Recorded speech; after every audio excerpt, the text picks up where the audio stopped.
Hey guys, welcome back. BDC Kara here. We're back with our weekly recap of all things Injustice. This is for the week of April 11th, 2024. The current character challenge is Batman Ninja Batman. That is a 1 week repeat. The required characters for that are Catwoman, Nightwing, and Batman. You can get at bronze, and gold, respectively, if you're looking at the lowest tier that each of them are available. His passive is Ninja Rising, which is when outnumbered, Batman receives 50% less damage and is immune to life drain. Batman Ninja teammates get plus 20% critical chance, and all teammates gain plus 50% power generation from critical hits. He's got 1,300 attack and 1,500 health as his base stats, and was last available on the 15th of June, 2023. Yeah, as you're reading that, I just realized I'm not even sure whether the plus 50% power generation is from giving critical hits or taking critical hits. Usually it's from giving, right? From the way it's phrased, but it's impossible to know without... I should probably test that before the next time he rolls around in another, almost a year? Mm-hmm. So high stats, and they are combined as high as Batman Ninja Lord Joker, but the reverse. So Batman Ninja Lord Joker gets 1,500 attack and 1,300 health, and this is the opposite. 1,500 is in the health and 1,300 attack. So I actually prefer the balance of it, like in Joker, but you can't complain because, he's still a pretty good character. And if we get into the sort of the non stat part of it, I mean, I love his name. It never gets old to me. He is very much like Arrow Green Arrow. Batman Ninja Batman is so much Batman that it has to be in his name twice. Mm-hmm. But then he's only 1/3 ninja. That's true. Yeah, I love that. It doesn't get old. I'm going to tell that same joke, I guess. Not joke. Every time. A lot of times when you see Batman Ninja Batman, he's geared as a tank to take advantage of the first part of his passive to take 50% less damage. And if you give him Gingold Soda, Killer Croc Companion Gear, and Batman Ninja Helmet, he can be an invulnerable tank when outnumbered and has some power. So nobody can even touch him. But that misses out on the best part of him, which has nothing to do with his passive, right? I mean, sure, getting free 20% crit chance for Batman Ninja teammates, that's pretty good. Getting more power when you deal critical hits, also good, but it doesn't help Batman. I mean, his special 2 is amazing. It's the stuns at the beginning with the little bit of damage and finishes with the largest amount of the damage coming after. That means he can do a load of damage when he's using the Cloak of Destiny, Necron Scythe, or both. So there's a few problems with the special 2. Despite doing a huge amount of damage with stun boosting gear, it's only the last hit of a special 2 that can knock out an opponent, so revives are a really good counter against him. And, I mean, not specific to Batman Ninja Batman, right? That's been a problem with a lot of the late stage Injustice characters. But what happens then is, if you're using Batman Ninja Batman with Tantu Totem loadout, and if the opponent has a revive, you won't be getting your power back from Tantu Totem, which means you need to tag out and reset. And typically, if you're going to be doing excessive damage against an opponent in front of you, it's way more useful if you can spread that damage to the rest of the opponent's team. And the most common way of doing this is to use splash damage, which is officially AE or area effect. And for special 2, that's typically Fourth World Godly Mace, which is 15% splash damage. And, there's some signature gears that can give 20% splash damage, but 15% of a huge amount is still pretty good. Mm-hmm. But we're not doing that here. He's got Tantu Totem Master's Death Cart to power him up, and then Cloak of Destiny to take advantage of that special 2 stun. And we don't have a 4th gear slot to do splash damage, so it might seem a bit of a waste to do so much damage each time if none of it gets passed on to the next opponent, right? If it's way more than what the opponent in front of you needs to get knocked out. Mm-hmm. However, you're going to see, I think it's going to be around it's the second set of fights at around the 9-something minute mark, so it might be closer to, I think, 12 minutes. But when you're facing Red Sun Green Lantern, and even when the damage doesn't crit, Batman often will do enough damage to knock him out. And the secret to that is that despite Red Sun Green Lantern's passive of no stun, he's getting stunned in the middle of the special 2. It still counts as a stun. So Batman Ninja Batman gets the stun, does boosted damage, doesn't crit, but that boosted damage, more than enough to knock him out. We also don't have a fourth gear slot for Enchantress. So when I said earlier about spreading the love and spreading the damage, Enchantress companion gear does the same thing. It's usually our solution for other characters who can only knock out an opponent with their special 2 on the last hit. But we just don't have enough gear slots. Mm-hmm. I mean, for this team, the solution is that Hawkgirl's a teammate. And Batman Ninja Batman has both Tantu Tona Master's Death card. Means that it's just one quick tag out and tag in to repeat his special 2. Or you can use Batman's special 1 when he tags in to soften them up. Use Rebirth Raven to steal some power. And if you get her special 2 ready, then her special 2 can knock out on any hit of the series of hits on her special 2. Mm-hmm. Because, well, the reason sometimes you'd want to use a special 1, I'll get into that a bit more. But if we're talking about just other solutions of getting Batman his power, I mean, last time around, I think we did New 52 Wonder Woman.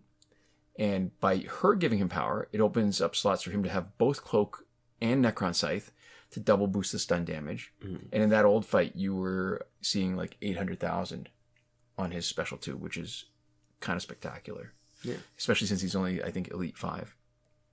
And in that case, Enchantress Companion Gear can be his third gear to leverage that high damage special 2 with skulls raining down on the next opponent tagging in.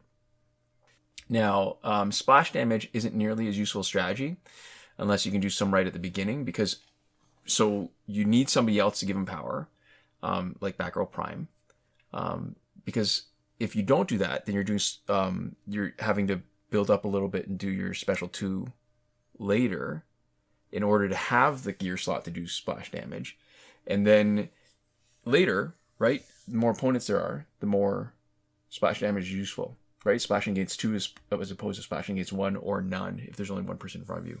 Mm-hmm.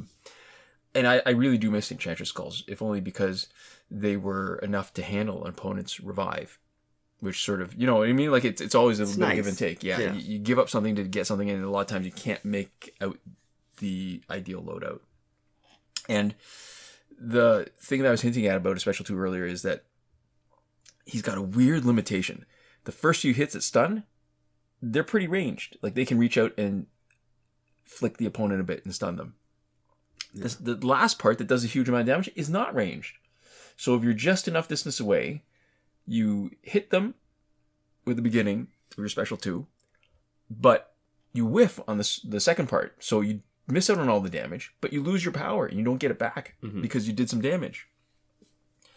So that kind of sucks. So you've just got to be really careful if you're using Master's Death card like we are and you tag in. If you try to do special 2 right away, if you don't get the timing right, you're going to whiff on it, on the part that matters, and you'll just be standing there with no power. Yeah. Waiting to tag out. So there we go.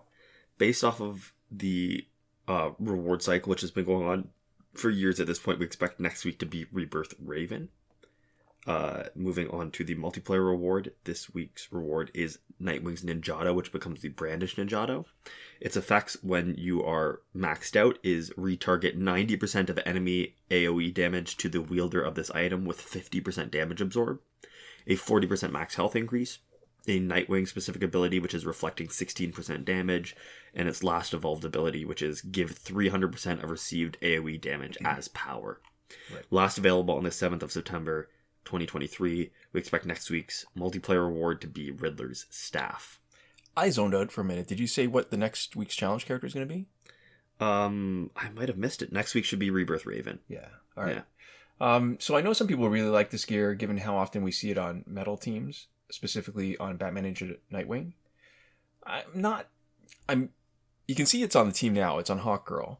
And I'm trying to convince myself, and I feel like there's a not bad synergy where it's not obvious why, but with the invulnerabilities of Astro Harness, it seems to really work. And I've got to play around with it a little bit more to get a feel for it. Because the strength of it, based on the description, seems like it's really going to be the most useful against somebody who's doing significant splash damage. It gives you a lot of power, and it protects the rest of your team.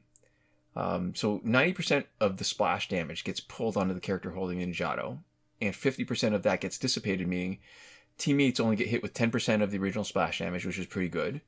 The holder gets 45% of what would have been the splash damage, so half of the 90%, in addition to the original special damage if they're standing in front of the opponent. But 40% boosted health means they have a much better chance of surviving the special and the splash damage.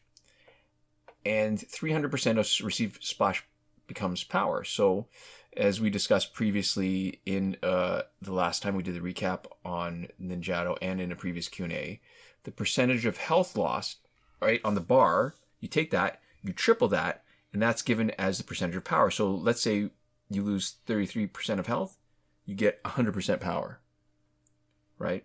Mm-hmm. Damage reflection is good. 18% I think is not a lot. It's not enough to move the needle for me in most cases. And I feel like Did you say 18%? 16%. 16%. Right. The limitation of using it on your own team, I mean, the biggest potential splash damage cards are, I think, Luchador Bane and any of the Batgirls. And they so rarely get a chance to hit us that taking up an entire gear slot to generate the power for those specific situations where they actually get to launch a special on us unblocked. I mean, listen, a lot of time there are better options. It's definitely more of a defensive gear that you could use on a team if you're planning to leave for defense and multiplayer. I guess the good news is, because we like a lot of our teams to have Hawkgirl for her passive, and she doesn't feel like she's got a lot of offensive potential, I don't mind making her the tank and using it like that. And even when you're having it used against you, when it's on the enemy team and you're doing a lot of splash damage, I mean, it doesn't feel like it's a huge problem. So the best example of this, I think, is our Flashpoint team, where Deathstroke is geared to do a lot of splash damage.